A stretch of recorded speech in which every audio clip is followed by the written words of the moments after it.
আসসালামু আলাইকুম।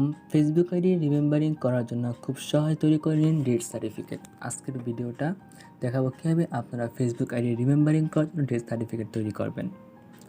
প্রথমে আসি ফেসবুক রিমেম্বারিং কী, সংক্ষেপে কিছু কথা বলি।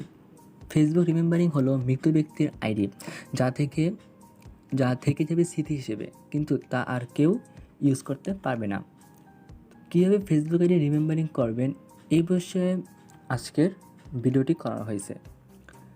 তো চলুন শুরু করা যাক। তো এই জন্য আমি এই ভিডিওর কমেন্ট বক্সে একটি লিঙ্ক দিব, যে লিঙ্কটি আপনারা কপি করবেন দেন অথবা এই লিঙ্কটি ওপেন করবেন ক্রোম ব্রাউজারে গিয়ে। তো যার আইডি আপনারা রিমেম্বারিং করবেন, যে সার্টিফিকেটটা আপনারা তৈরি করবেন, তো যার জন্য আপনারা সার্টিফিকেটটা তৈরি করবেন তার নাম, ঠিকানা অ্যান্ড জন্ম তারিখ অবশ্যই কালেক্ট করে রাখবেন। তারপর আমি যে লিঙ্কটি দিব এই ভিডিওর কমেন্ট বক্সে, সেই লিঙ্কটি কপি করে ক্রোম ব্রাউজারে এসে পেস্ট করবেন। লিঙ্কটিতে প্রবেশ করার পর ঠিক সেম এরকম একটি ইন্টারফেস আপনাদের সামনে আসবে। ফর্মে রিমেম্বারিং আইডি সকল তথ্য নিজের মতো করে বসাবেন। অবশ্যই যার আইডি রিমেম্বারিং করবেন তার নাম, জন্ম তারিখ তার ফেসবুক আইডির সাথে মিলিয়ে বসাবেন। তো এরকমভাবে আপনারা তার নাম, প্লেস অফ বার্থ এগুলো বসিয়ে নেবেন। প্রথমে ভিকটিম আইডির নামটা দিবেন, যেমন আমি দিলাম আব্দুর রহিম। দেন প্লেস অফ ডেথ, সে কোথায় মারা গেছে, দেন আমি দিলাম ঢাকা বাংলাদেশ। দেন আছে সেক্স অর্থাৎ তার লিঙ্গ, অবশ্যই মেল।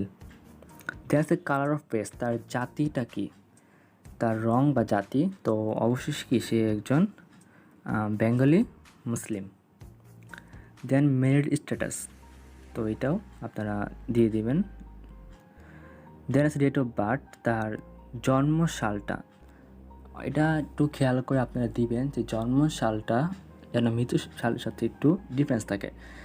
অবশ্যই এটা 18-র উপরে দিলে সবচেয়ে বেটার হয়। যেমন আমি মে 2003-এর 8 তারিখ সিলেক্ট করলাম, কারণ 2003 থেকে 2022 পর্যন্ত 18 বছর হয়ে যায়। দেন অকুপেশনটা আপনারা দিয়ে নেবেন, আমি যেমন দিলাম doctor.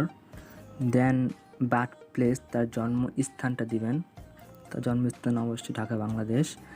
Then date of death, সে কবে মারা গেছে, তো এটা আপনি যেদিন মারা যাইব সেদিনটা দিবেন।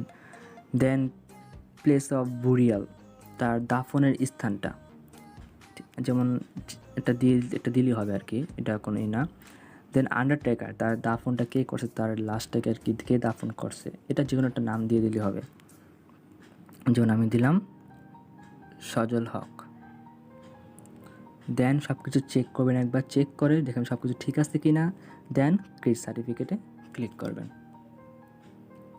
কাজ শেষ। এবার দেখতে পারেন যে এই সার্টিফিকেটটা কি ডাউনলোড হয়ে যাবে, একটা পিডিএফ আকারে ডাউনলোড হবে। তো এখান থেকে আপনারা ড্রাইভে চাইলে কি এটা সেভ করে রাখতে পারেন, সেখান থেকে আপনারা সেটা ডাউনলোড করতে পারবেন। তো আজকে ভিডিওটা এই পর্যন্তই। বুঝতে কোনো অসুবিধা হলে অবশ্যই এই ভিডিওর কমেন্ট সেকশনে বলবেন। তো আজকে এই পর্যন্তই, সবাইকে আল্লাহ হাফেজ।